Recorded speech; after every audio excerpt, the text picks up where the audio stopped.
अखिलेश्वर अखिल coat ब्रह्मांड नायक पांडुरंग परमात्म्याच्या असीम कृपेद्वारा मुक्त कैवल्य तेजोनिधी ज्ञानियांचे राजे साधकांचे मायबाप योग्यांचे माऊली अनाथाचे माय विश्व माऊली श्री ज्ञानोबा अखिल विश्वाच्या परमार्थ उदरामध्ये व्याप्त असलेले जगद्गुरु जगद्वंदनीय श्रीमंत श्री तुकाराम महाराज आदी गुणसंत महंतांच्या कृपा आशीर्वादाने आपण सर्व श्रोते मंडळींच्या उपस्थितीमध्ये कीर्तन सेवेकरता जो अभंग निवडलेला आहे तो अभंग जगद्गुरु जगद्वंदनीय श्रीमंत श्री तुकाराम महाराज यांचा 4 चरणाचा अभंग असून या अभंगामध्ये जगद्गुरु तुकाराम महाराज आपल्या स्वतःच्या जीवनामध्ये जो सर्वोच्च कोटीचा अनुभव आलेला आहे त्या अनुभवाचं प्रगटीकरण तुकाराम महाराज या अभंगामध्ये करतायत.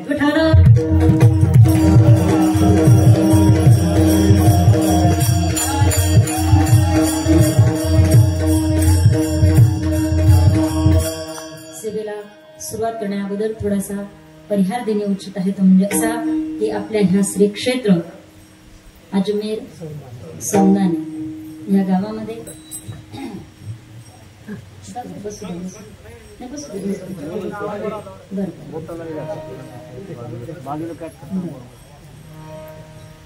आपल्या ह्या गोड अशा ह्या गावामध्ये अजमेर सौंदाणे तसं गावाचं नाव सुंदर आहे. तुमच्या काही भागामध्ये गेल्यानंतर गावाचे नाव फार विचित्र ऐकायला मिळतात बरं का जोशी महाराज, पण तुमच्या गावाचं नाव सुंदर आहे.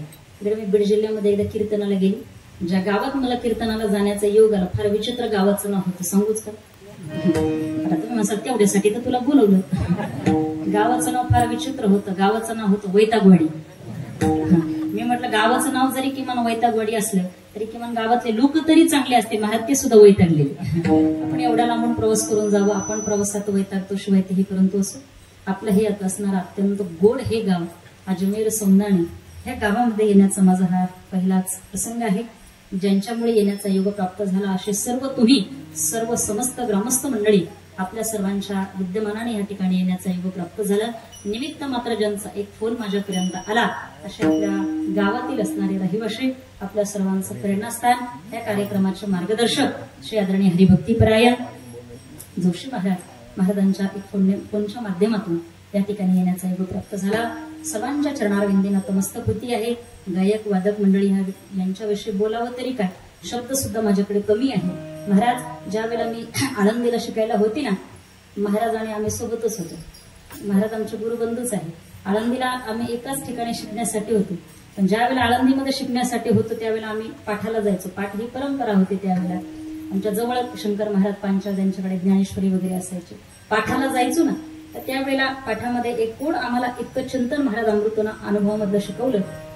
अमृतानुभवामध्ये असं विचार सांगितलेला आहे, बाप उपयोगी वस्तू शब्दो स्मरण जाणे प्रसिद्धू परी अमृताचा विषदू अरिसा नव्हे. या ओवीचं चिंतन ज्ञानोबारांनी दोनदा केलं. का केलं? उगीच केलं नाही. त्याचं कारण एकच आहे. ज्ञानोबा म्हणतात, कधी कधी एखाद्या गोष्टीचं वर्णन करण्याकरता सुद्धा आपल्याकडे शब्द कमी असतात. लक्षात आलं? तसे शब्दांचे आपल्यावरती उपकार आहे. मला वाटतं महाराष्ट्रच नाही, भारत नाही, जगामध्ये भाषा आहे, शब्द आहे म्हणून व्यवहार चालतो आहे. शब्द आणि भाषा जर नसते ना तर ह्या जगामध्ये व्यवहार चालला असता का? नाही. शब्द आहे, भाषा आहे म्हणून व्यवहार चालतो आहे. पण कधी कधी ज्ञानोबा म्हणतात, एखाद्या गोष्टीचं वर्णन करण्याकरता सुद्धा शब्द सुद्धा कमी पडतात. तसं तुमच्या ह्या गावचं वर्णन तरी काय करावं, माझ्याकडे शब्द सुद्धा कमी आहे. तसं जर पाहिलं तर हा गणपती उत्सवाचा सुद्धा हा पिरियड आहे. गणपती उत्सव सुद्धा आहे. एवढ्या मोठ्या प्रमाणामध्ये मी पाहते या ठिकाणी की तरुण मंडळी उपस्थित आहे. तसं दुसरीकडे जर गेलात ना तर उत्सवाच्या निमित्ताने कीर्तना असतात, पण कीर्तनाला बसणारे जे असतात ना ते 50, 60, 40, 45, 60, 75 अशा वयोगटातले सगळे माणसं कीर्तनाला असतात. हे बाकीचे जे असतात तर फक्त विठोबा रखमाई झालं की मग हार घालण्यापुरतं फक्त येतात, फोटो सेशन करतात आणि निघून जातात. पण तुमच्या गावाचं कौतुक आहे की तरुण मंडळी सुद्धा ह्या ठिकाणी कार्यक्रमासाठी उपस्थित आहे. जाता जाता मला एक शब्द या ठिकाणी आठवला. एक गोष्ट आठवली म्हणून पाठवली मी असं करत नाही, पण आठवलं म्हणजे काय आठवलं, एक चांगली गोष्ट आठवली. ती म्हणजे अशी आहे की सहजरित्या कीर्तनाला कोणी येऊ शकत नाही. त्याला याच्यासाठी सुद्धा पुण्याचा साठा लागतो. तुमच्या गावात एवढेच माणसं आहेत का? झोपले का? एवढेच माणसं आहेत का? यापेक्षा सुद्धा अधिक माणसं असतील, पण तरी सुद्धा काही जण कीर्तनाकरता उपस्थित आहेत. काही जण पाठीमागे बसलेले आहेत, काही जण अजून थोडेसे लांब आहे, काही जण ह्या धर्ममंडपामध्ये आहेत, काही अगदी जवळ बसलेले आहेत. ओके नाही? मग सहजरित्या कोणी कीर्तनाला येऊ शकत नाही. कीर्तनाला कोण येत असतं तर एका ठिकाणी वर्णन केलेलं आहे, दुनिया जिसे चुनती है वो संसद में जाकर बैठता है. दुनिया जिसे चुनती है वो संसद में जाकर बैठता है, मगर मेरा गणेश भगवान जिसे चुनता है ना वो कीर्तन में आकर बैठता है. सहजरित्या कोणी कीर्तनाला येऊ शकत नाही. याच्याकरता सुद्धा भाग्य आणि पुण्याचा साठा लागतो. म्हणून सर्व तुम्ही गणेश स्वरूप असणारे भक्त मंडळ ह्या ठिकाणी उपस्थित आहात. प्रभू श्रीराम स्वरूप असणारे भक्त मंडळ ह्या ठिकाणी उपस्थित आहात. सर्वांच्या चरणारविंदी नतमस्तक होती आहे. गायक वादक मंडळी, मृदंग वादक आमचे महाराज आहेत. गायक मंडळी ज्यांनी पहिली गोड अशी चाल गायली, 2 भालदार चोपदार आहेत आणि गोड असे विणेकरी बाबा सुद्धा उपस्थित आहेत.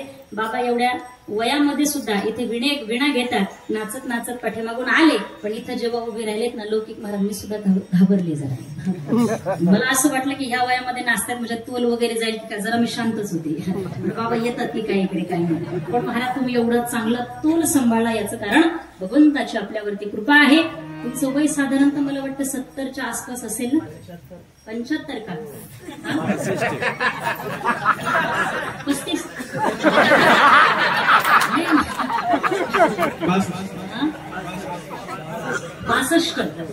65 बाबांचं वय आहे. बघा बरं काय या वयामध्ये सुद्धा. अरे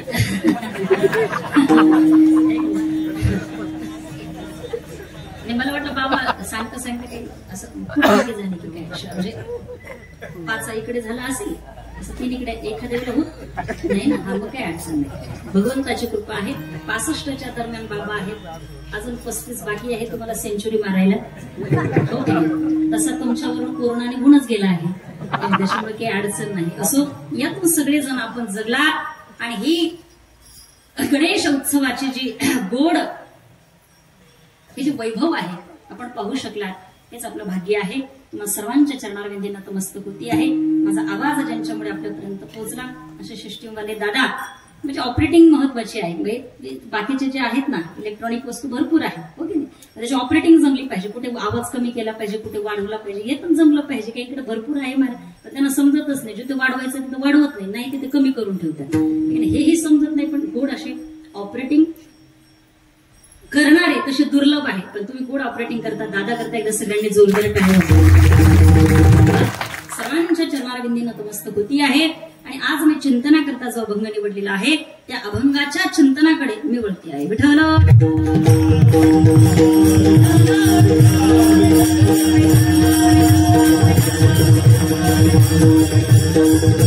सेवेकरता जो अभंग निवडलेला आहे तो अभंग जगद्गुरु तुकाराम महाराजांचा आहे. या अभंगामध्ये जगद्गुरु तुकाराम महाराज स्वविषयक जीवनामधला परम उच्च पदीचा अनुभव जो आहे तो जगासमोर मांडताय.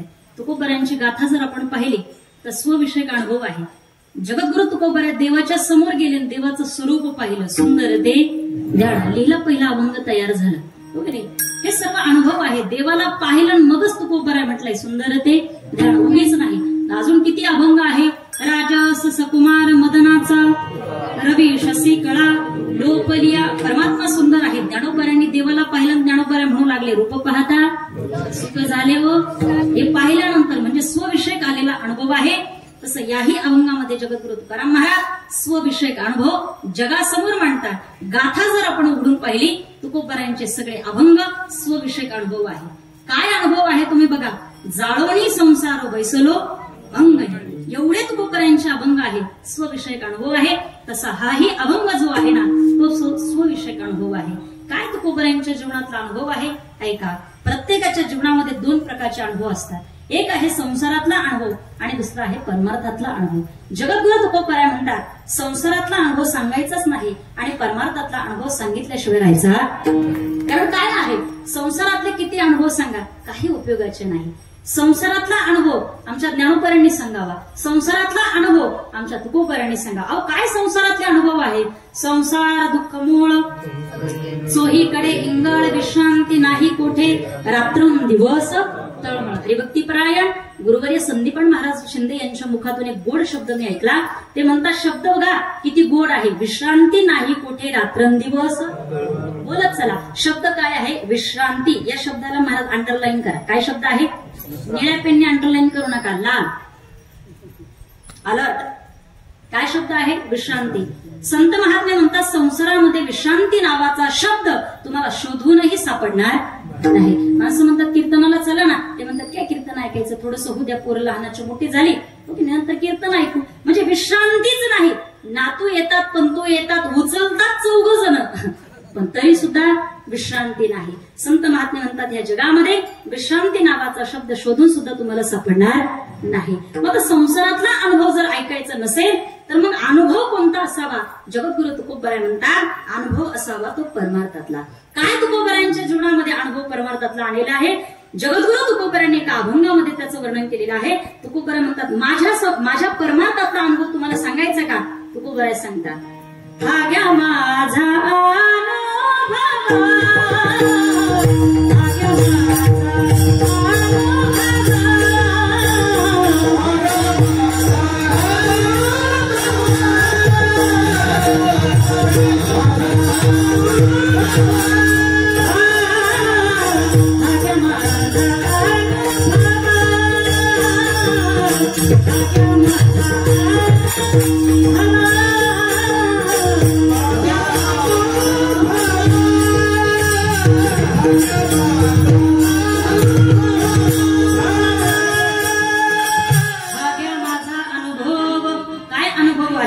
जगद्गुरु तुकोबारांनी अशा अनेक अभंग आपल्या डोळ्यासमोर मांडलेले आहे. काय तुकोबारांच्या जीवनामध्ये आलेला अनुभव आहे. तुकोबारा म्हणतात माझ्या जीवनातला सर्वोच्च कोटीचा अनुभव काय आहे. तुकोबारा म्हणतात ऐका अनुभव जीवनामध्ये आला पाहिजे. अनुभवाशिवाय माणसाला जीवनात किंमतच नाही. अनुभव पाहिजे. काय झालं एक मुलगा पेपरमध्ये त्याने जाहिरात वाचली, नोकरीची जाहिरात होती. त्याचं क्वालिफिकेशन त्यानं पाहिलं, त्याने विचार केला आपल्याला इथे नोकरी मिळू शकते. फॉर्म भरला, इंटरव्ह्यूची तारीख निश्चित झाली, इंटरव्ह्यूला गेला. तिथे गेल्यानंतर त्याचा नंबर आला, आतमध्ये प्रवेश केला, साहेबांनी बसण्याकरता सांगितलं, बसला. बसल्यानंतर साहेबांनी 2-4 प्रश्न विचारले आणि विचारल्यानंतर साहेब म्हणू लागले आता तुमच्याकडे जे डॉक्युमेंट्स आहेत ना तुमचे, ज्याला आपण मराठीमध्ये कागदपत्र असं म्हणतो, बरोबर ना, मराठीमध्ये काय म्हणतो कागदपत्र. साहेब म्हणू लागले तुमचे डॉक्युमेंट्स कागदपत्र आणा बरं. आता सगळ्यांना मी प्रश्न विचारते, मला सांगा, इंटरव्ह्यू करता गेलेला आहे, साहेबाच्या समोर बसलेला आहे, साहेब तुम्हाला कागदपत्र मागतायत, डॉक्युमेंट्स मागताय, मग हे डॉक्युमेंट्स, हे कागदपत्र स्वतःचे असावे की मित्राचे? अगदी बरोबर, कोणाचे असावे? का? याचं कारण असं आहे, 10वी झाला, 12वी झाला, BA BCom जीही काही तुम्ही डिग्री संपादन केली असेल, या डिग्रीचा अनुभव आला पण कुणाला? स्वतःला आलेला आहे. सर्व तुम्ही शिकला पण त्याचा अनुभव आला कुणाला? स्वतःला आला. जगद्गुरु तुकोबराय म्हणतात, स्वविषयक अनुभव महत्वाचा आहे. विठ्ठल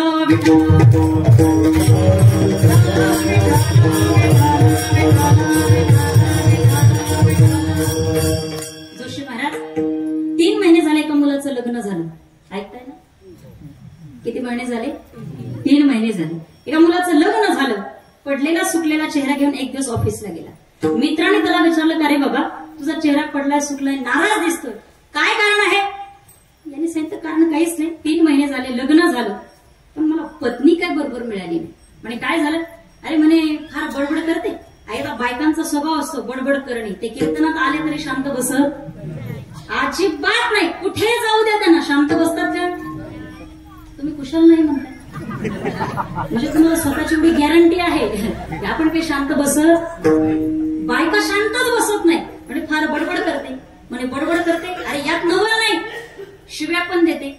महाराज अशी शिव्या देते, आज दिलेली शिवी 8 दिवसांनी रिटर्न तिच्या तोंडातच येणार नाही. म्हणजे तिच्याकडे एवढ्या शिव्यांचा स्टॉक आहे. बरं, शिव्या देते, यात नवल नाही, वेळ प्रसंग पडला तर मारते सुद्धा. मग आता हे सगळं ऐकल्यानंतर मित्राला थोडं वाईट वाटलं. मित्राने सांगितलं, एक काम कर बाबा, तुझी पत्नी तुला मारू नये, शिव्या देऊ नये असं जर वाटत असेल तर एक काम कर. म्हणजे काय? घरी गेल्यानंतर तू तुझ्या पत्नीची स्तुती कर. म्हणजे मग यांनी काय होणार? वेडायस का तू? अरे पत्नीची जर स्तुती जर केली ना तर ती तुला शिव्या देणार, मारणार. म्हणजे ठीक आहे, अडचण नाही. पत्नीची स्तुती केल्यानंतर ती जर मारणार नसेल, बोलणार नसेल तर ठीक आहे, मी पत्नीची स्तुती करतो. पण म्हणे, का रे मित्रा, हा जो तुम्हाला अनुभव सांगतो आहे, हा अनुभव तुझ्या जीवनातला आहे का? छे, आपल्या जीवनातला असला काही अनुभव नसतो. म्हणजे हा अनुभव कोणी सांगितला? म्हणजे मला एका 70 वर्षाच्या म्हाताऱ्या बाबांनी सांगितलं. याला पटलं ना महाराज? म्हणजे म्हाताऱ्या बाबांचा अनुभव म्हणजे निश्चितच फेल जाणार नाही. याची ड्युटी संपली. महाराज 5 वाजता घरी आला. घरी आल्याबरोबर एक पाऊल घरामध्ये, एक पाऊल बाहेर, असा अवस्थेत जसा घरात प्रवेश करणार, समोर ज्वालामुखी उभाच होता. ज्वालामुखी बायको समोर उभीच होती. जोरात उरड, का इतका उशीर घरी आला? 5 वाजता तुमची ड्युटी संपते, एवढा उशिरा तुम्ही घरी आलात? स्वयंपाक वगैरे तयार करून ठेवला, मला भूक लागली, इतका उशीर घरी आला? एवढीच पत्नी दारात ओरडली. हा निम्मा पंक्चर तिथंच झाला. त्याला पुढे कसं जावं मला सुचना, पण कसं तरी घरामध्ये गेला. पत्नीने सांगितलं, जा फ्रेश वगैरे होऊन घ्या. हा गेला, फ्रेश वगैरे झाला. पत्नीने सांगितलं, जेवायला बसा. जेवायला बसला. रोजच्या प्रमाणे बायकोनं ताट करून आणलं, ह्याच्या समोर ठेवलं. भाजी आणि पोळीचं जेवण होतं. बायको समोर उभी आहे, ताट समोर ठेवलं आणि यानं जेवायला सुरुवात केली. बायको समोरच उभी आहे. यानं पोळीचा पहिला घास घेतला, भाजीमध्ये बुडवला, तोंडामध्ये टाकला. टाकल्याबरोबर याला मित्राचे शब्द आठवले. पत्नीची काय करायची? काय करायची? स्तुती करायची. यानं ताटामध्ये पाहिलं, वाटीमध्ये भाजी होती. यानं त्या भाजीची स्तुती करायला सुरुवात केली. समोर बायको उभी होती. तिला म्हणाला, तिला बरं का म्हणजे काय ही भाजी, काय भाजी केली? अरे काय तुझ्या हाताला चव आहे? आता तुझा हात म्हणजे साक्षात अन्नपूर्णेचा हात आहे. एवढी सुंदर भाजी, एवढी सुंदर भाजी, एवढी सुंदर भाजी. तिने पण एकदा ऐकलं, 2दा ऐकलं, 3दा ऐकलं. आता काय साध्या राहिल्यात का महाराज? आता मुख्यमंत्र्याच्या बहिणी झाल्यात या. आता त्यांनी 1दा ऐकलं, 2दा ऐकलं, 3दा ऐकलं. तिने ऐकून घेतलं. महाराज हे त्याला म्हणूच हात तिला म्हणूच लागला, एवढी सुंदर भाजी, एवढी सुंदर भाजी. तिने ऐकून घेतलं. नवऱ्याच्या जवळ गेली. काय नाही, जशी नवऱ्याच्या जवळ गेली तशी गेल्याबरोबर नवऱ्याच्या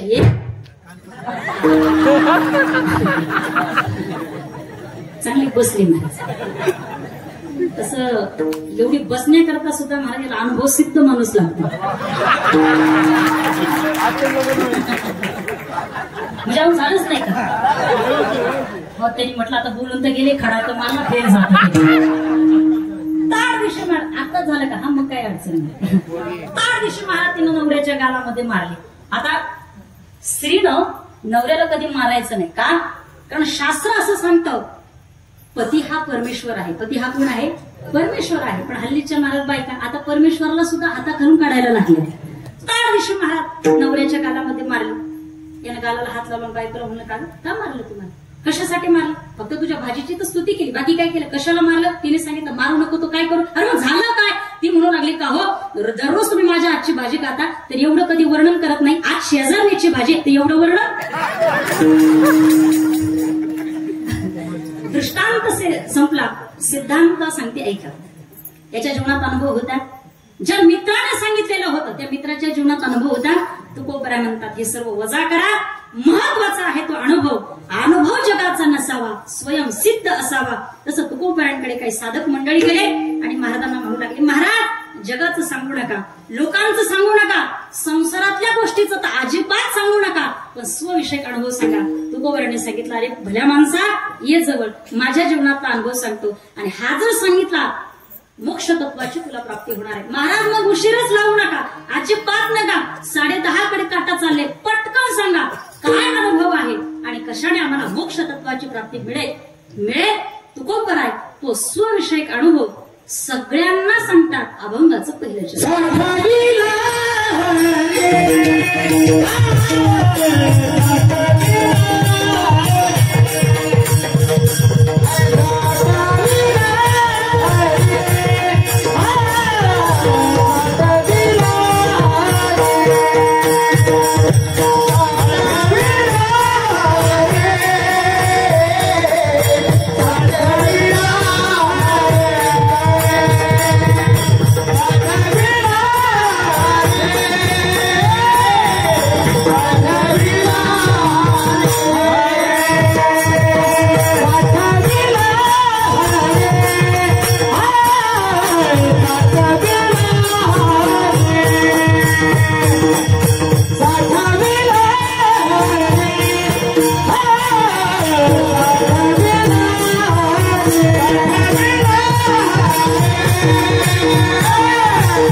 आणि ही चाल शॉर्ट बट स्वीट, थोडक्यात पण गोड. काही ज्या चाली म्हणतात ना महाराज, तर अशा चाली गातात काय सांगू महाराज. आता रोजच गायक वादकांचा संपर्क येतो, अशा चाली म्हणतात. साठवी लहारी असं वाटतं, म्हणजे चाल म्हणतो की त्या अभंगाला कुठतो की काय असं वाटतं. चाल असावी थोडक्यात, म्हणजे एखादा शॉट मारल्यानंतर क्रिकेटमध्ये एखादा शॉट पाहण्यासारखं काही क्षणामध्ये एवढा आनंद वाटतो ना, तसे महाराज हे सुद्धा काही ज्या चाली असतात ना अशा शॉर्ट मध्ये थोडक्यात जर गायल्या तर ऐकायला सुद्धा सुंदर वाटतात. महाराजांनी पहिल्या चरणामध्ये गोड अशी चाल लावून महाराज पहिल्याच चरणामध्ये काय सांगतात.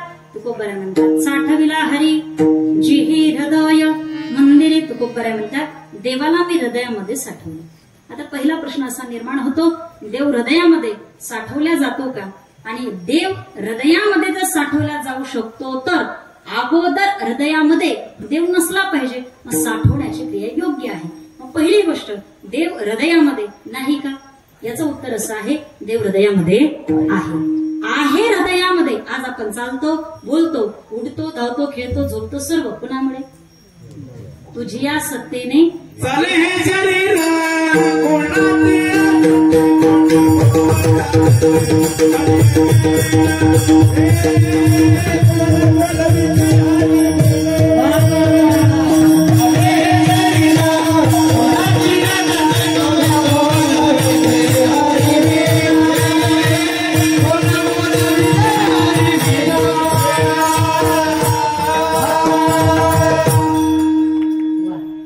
चालीसाठी मात्र टाळ्या झाल्या.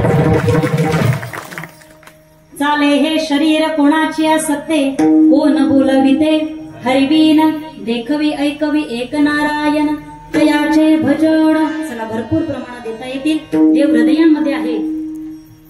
सर्व घटी राम, भरपूर प्रमाण आहे आपल्याकडे. गीतेमध्ये परमात्मा अर्जुनाला सांगतात, हे अर्जुना, सर्वस्यचा हृदय सन्निविष्टो मत्त स्मृतिज्ञा नः पोहनांच तैसा हृदयामध्ये मी. देव हृदयामध्ये आहे म्हणून सर्व कार्य घडत आहे. इतकंच नाही, रामायणामध्ये स्वतः रामप्रभू सांगतात की मी सर्वांच्या हृदयामध्ये आहे. सिया राम सब जगा जाने, सिया राम सब जगा जाने, करहु प्रणाम जोड़ी जुगल पानी, सिया सब जगह जाने. सिया राम में सब जग जाने, करहु प्रणाम जोरी जुग पाणी. देव हृदयामध्ये आहे म्हणून सर्व कार्य घडतंय. रामप्रभू स्वतः सांगतात. जसे तुम्हाला पटलं, माझ्या जीवनातली घटना सांगते म्हणजे तुमच्या लवकर लक्षात येईल. जरा हाताने टाळी वाजवा, भजन करा. विठाल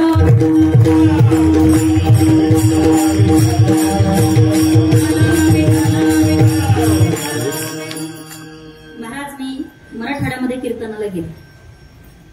कीर्तन झाल्यानंतर एक सुशिक्षित मुलगा जो सिव्हिल इंजिनिअरिंगच्या डिग्रीच्या सेकंड इयरला होता, कीर्तन झाल्यानंतर तो मुलगा माझ्या जवळ आला, दर्शन घेतलं आणि मला विचारलं, ताई तुमचं नाव काय?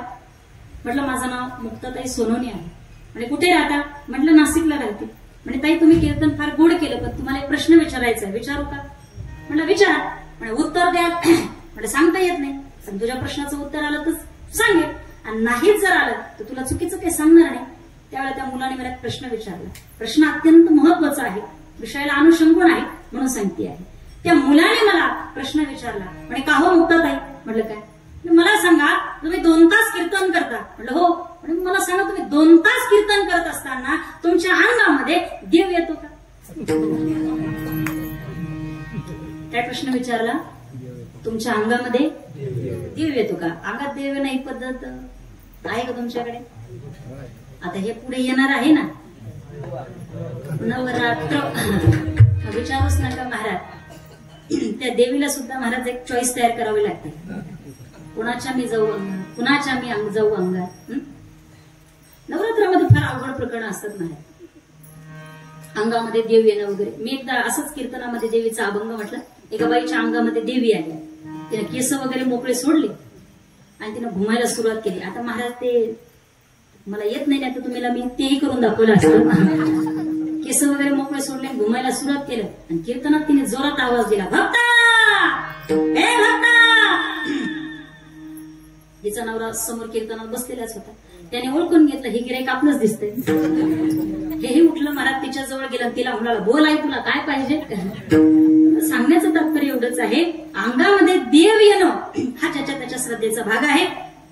त्या मुलाने मला प्रश्न विचारला, मुक्ताताई तुमच्या अंगामध्ये देव येतो का? मग मी काय उत्तर द्यावं? मी थोडासा विचार केला आणि नंतरच प्रश्नाचं उत्तर द्यायचं ठरवलं. कारण माणसाचा स्वभाव विचारी असला पाहिजे. माणसाने विचार करून कोणत्याही प्रश्नाचं उत्तर दिलं पाहिजे. ज्ञानोबारांनी ज्ञानेश्वरीमध्ये आपल्याला सांगितलं कसं बोललं पाहिजे. बोलू ऐसे बोले जेने बोले विठ्ठल डोले, विठ्ठलाने डोलावं नाचावं असं बोललं पाहिजे. आपण असं बोलतो की गावातले सप्ते सुद्धा बंद पडतात. चालू असलेले सप्ते महाराज असं माणसं बोलतात. काय सांगतो तुम्हाला, पूर्वीच्या काळामध्ये माहिती असेल, पहिला मंडळ लग्न जर ठरलं तर पुऱ्यांचा कार्यक्रम असायचा. तुमच्याकडे होत होत्या का? झोपले काय काय असायचे ते पुऱ्यांचा कार्यक्रम, हो की नाही?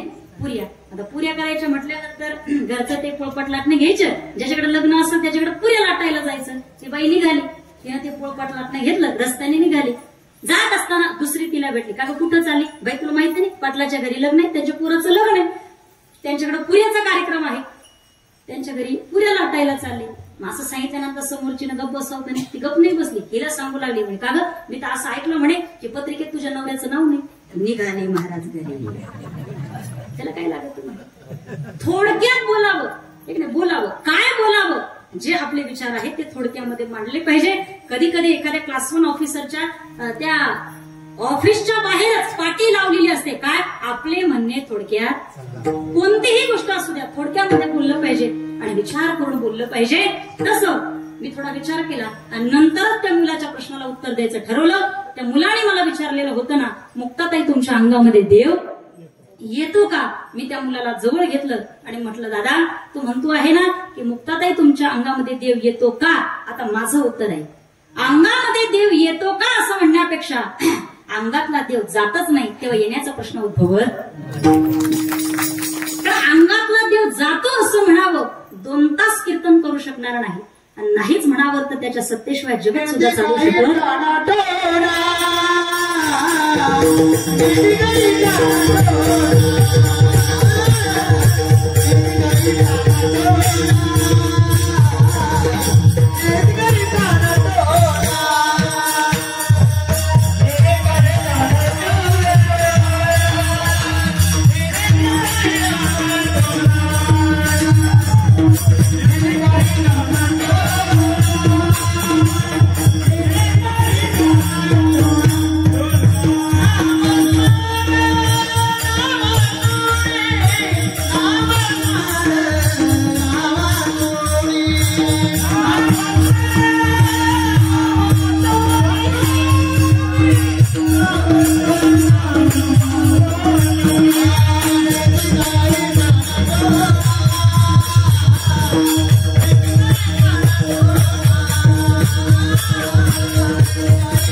सर्व कार्य घडतं आहे.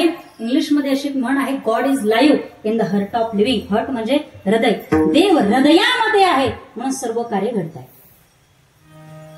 देव जर हृदयामध्ये जर नसताना तर कोणतं कार्य घडू शकलं नसतं. इथं ज्याच्या हृदयामध्ये देव आहे ना तो बसलेला आहे. आणि इतक्यात जर काही क्षणामध्ये जर हृदयातला राम देव गेलाच तर तरी सुद्धा त्याला 2-4 दिवस इथं बसू देते. बसू देतील का? 2-4 दिवसच काय महाराज, 2-4 तासामध्ये सगळेजण म्हणतील आवरा उचला लवकर, हो की नाही? काही क्षणामध्ये महाराज, काही क्षणामध्ये. म्हणून मला सांगण्याचं तात्पर्य एवढंच आहे, देव हृदयामध्ये आहे म्हणून सर्व कार्य घडतं आहे.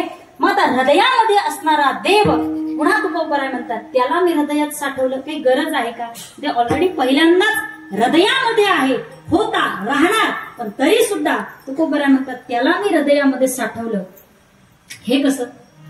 आता तुकोबरायांना हे सांगायचं आहे, तुमच्या माझ्या सर्वांच्या हृदयामध्ये जो परमात्मा आहे ना तो सामान्य रूपाने आहे आणि संत महात्म्यांच्या हृदयामध्ये जो परमात्मा आहे ना तो विशेष रूपाने आहे. तुकोबरायांना हेच सांगायचं आहे, सामान्य रूपाने तुम्ही भगवान परमात्म्याला हृदयामध्ये न साठवता विशेष रूपाने तुम्ही देवाला हृदयामध्ये साठवा.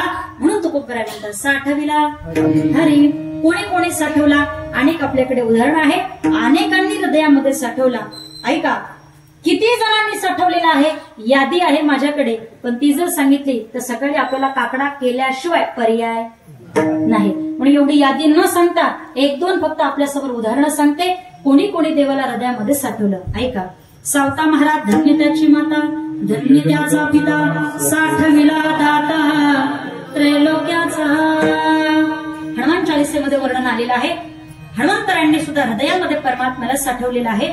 हनुमान चालीसेमध्ये वर्णन आहे काय, राम लखन सीता सहित हृदय बसवू सुरभूप. अजून कोणी साठवला, अजून कोणी साठवला, जनाबाई. धरिलं पंढरीचा. बस ते म्हणाला आम्हाला मागे म्हणायला लावते, तू पुढं म्हणते आहे, तुझ्यातलं काय अर्ध पाकिट आम्हाला देणार का काय? तसं नाही, मला पूर्णच घेणार मी, पण एवढ्यासाठी तुमच्या मुखारविंदातून सुद्धा भजन झालं पाहिजे याकरता म्हणती आहे. धरिला पंढरीचा चोर, धरिला पंढरीचा चोर,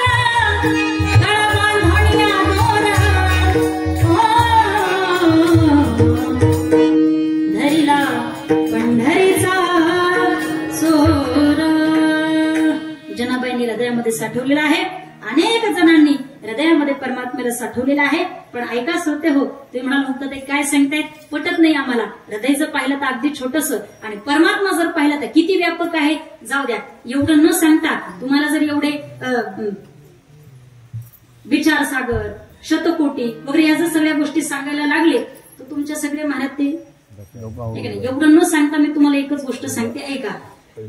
भगवान परमात्मा हृदयामध्ये साठवण्याकरता हृदयाची व्याप्ती जर पाहिली केवढी आहे, हृदय केवढं आहे, मला वाटतं 1-2 हांड्या एवढं हृदय असेल, 1-2-4 पाट्या भरतील. हृदय केवढं आहे, अत्यंत छोटं असणारं हृदय, आणि त्या हृदयामध्ये विश्वव्यापक परमात्मा जगाचा बाप एवढ्याशा हृदयामध्ये साठवायचा आहे. परमात्मा व्यापक आहे. किती व्यापक आहे, जास्त प्रमाण न देता एकच प्रमाण देते काय, किती परमात्मा व्यापक आहे, बस एक नाही, हे एक प्रमाण आहे. आणि अजून आपल्याकडे प्रमाण तर अनेक तसे आहेत. तर सांगते ऐका, अनंत ब्रह्मांडे, एकच प्रमाण पुष्कळ झालं या सगळ्यांना. एक ही प्रमाण काफी है इसके लिए. अनंत ब्रह्मांडे उदारी, ब्रह्मांड तसे अनेक आहे. पृथ्वी हे सुद्धा एक काय आहे, ब्रह्मांड आहे. आता आपण सुद्धा सध्या कोणाच्या हृदयामध्ये आहोत, परमात्मा. एवढा मोठा जर परमात्मा असेल, त्याला जर हृदयात साठवायचं असेल, किती अवघड आहे, किती अवघड आहे. राहतो का तो हृदयामध्ये, पहिला प्रश्न.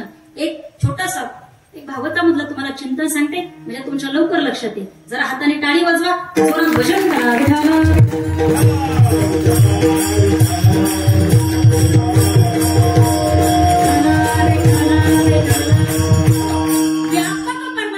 हृदयामध्ये साठवायचा. ऐका काय झालं महाराज, आपल्याला ज्ञात आहे.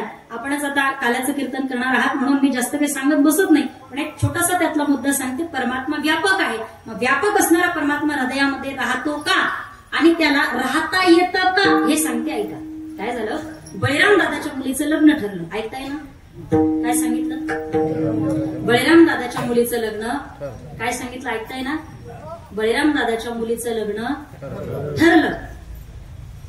बळीराम दादाच्या मुलीचं लग्न ठरलं. ठरल्यानंतर बळीराम दादा विचार करू लागले, वराडी मंडळी येणार, पाहुणे मंडळी येणार, राहण्याची खाण्याची व्यवस्था होईल, सगळ्या गोष्टी होईल, पण पाण्याचं कसं. बळीराम दादा विचार करू लागले. इतक्यामध्ये भगवान कृष्ण परमात्मा आले.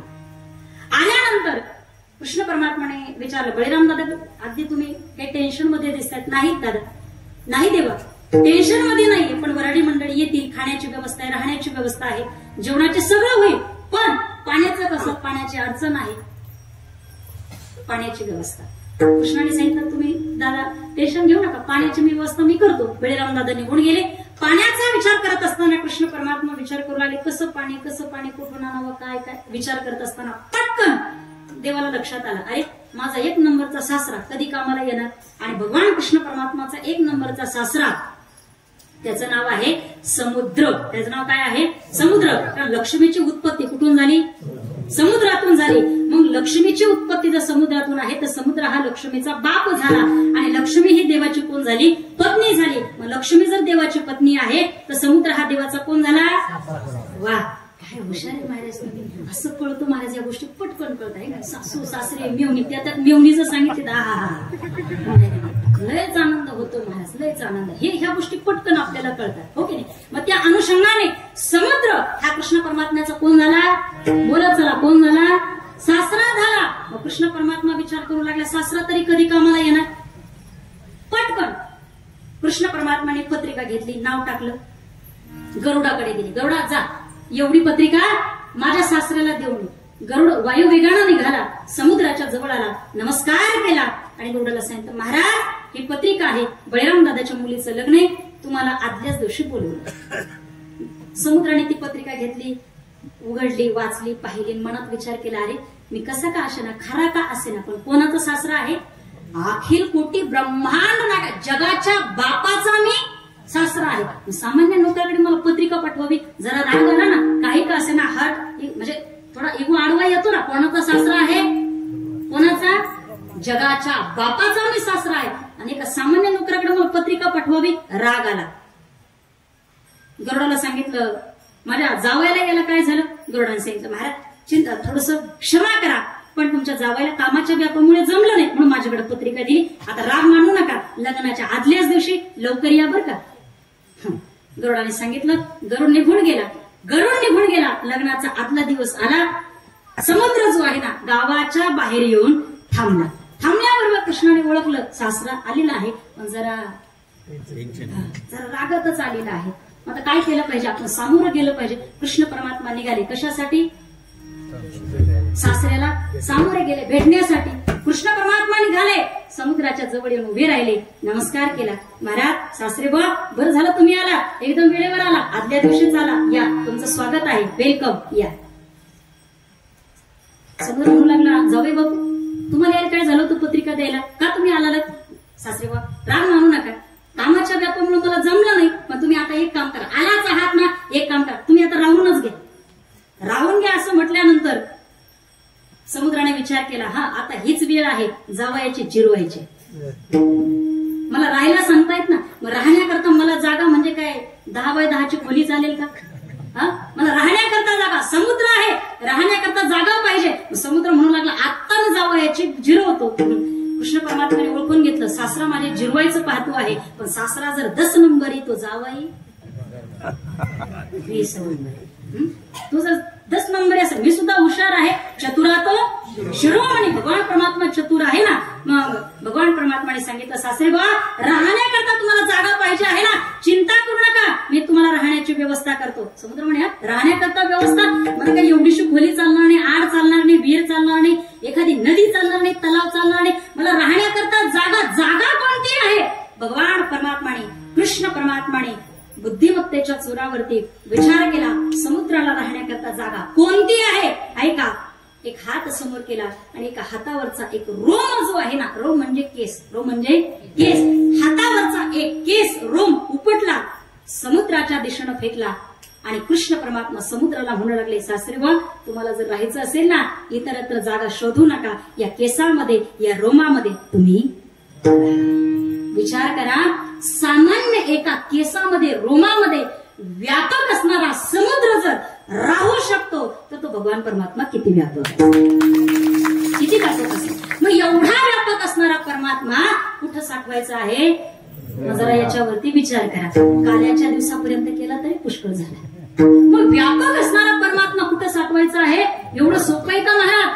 भगवान परमात्म्याला हृदयामध्ये साठवणं सोपं नाही. रोज कीर्तनाच्या माध्यमातून तुम्ही ऐकता, देवाला साठवायचं आहे, देवाचं भजन करा, देवाला साठवायचं आहे हृदयामध्ये. एवढं सोपं आहे का, एवढं सोपं नाही. मग इतकं सोपं जरी नाही, इतकं अवघड सुद्धा नाही.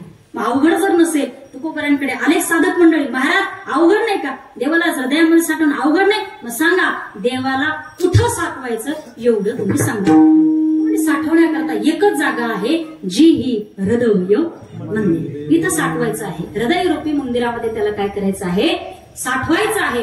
आणि परमात्मा जो आहे ना, इथंच साठवल्या जातो. शरीरामध्ये अनेक भाग आहे, अनेक जागा आहे, तिथं साठवल्या जातात त्या. बघा ज्याचे त्याने कुठं कुठं जागा असतील, त्यांनी कुठं कुठं जागा आहेत, एवढ्या जागा आहे की सांगता येत नाही मला. भरपूर जागा आहे शरीरामध्ये, पण तिथं साठवता येतो का परमात्म्याला, नाही महाराज, कुठं साठवायचं आहे?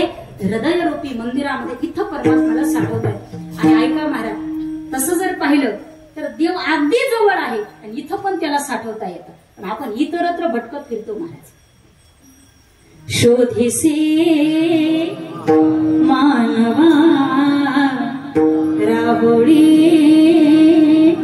मंदिरे, नांदता देवा आपुल्या अंतरी. शोधेसे मानवा राहोळी मंदिरे, नांदता देवा आपुल्या अंतरी.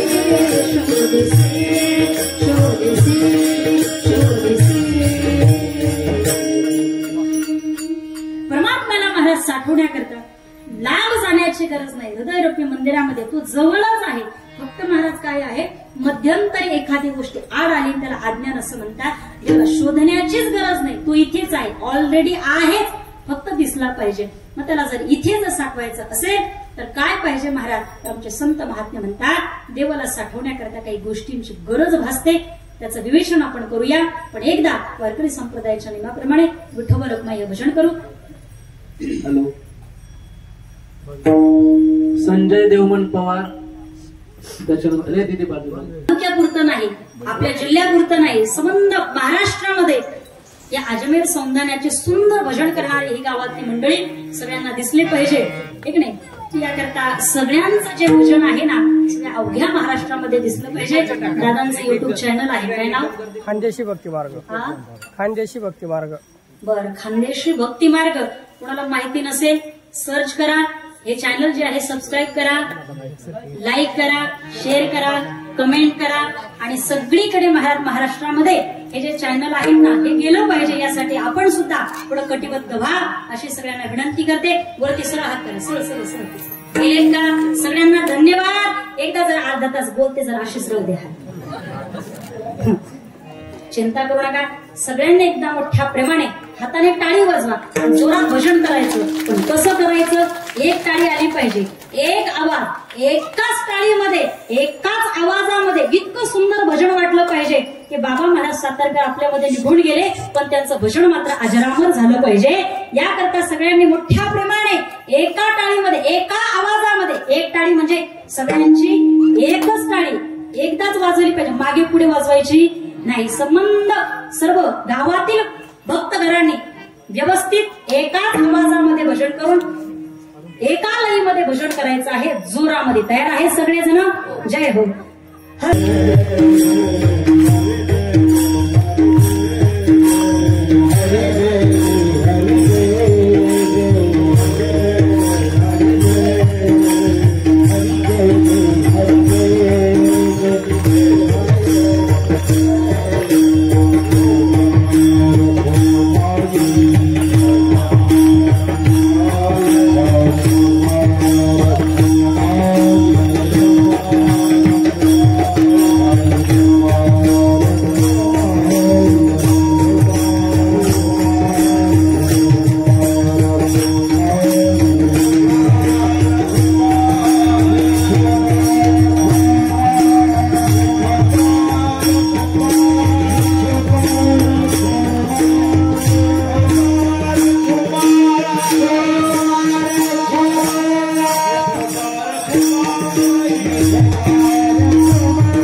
तुम्हाला काही खाली हात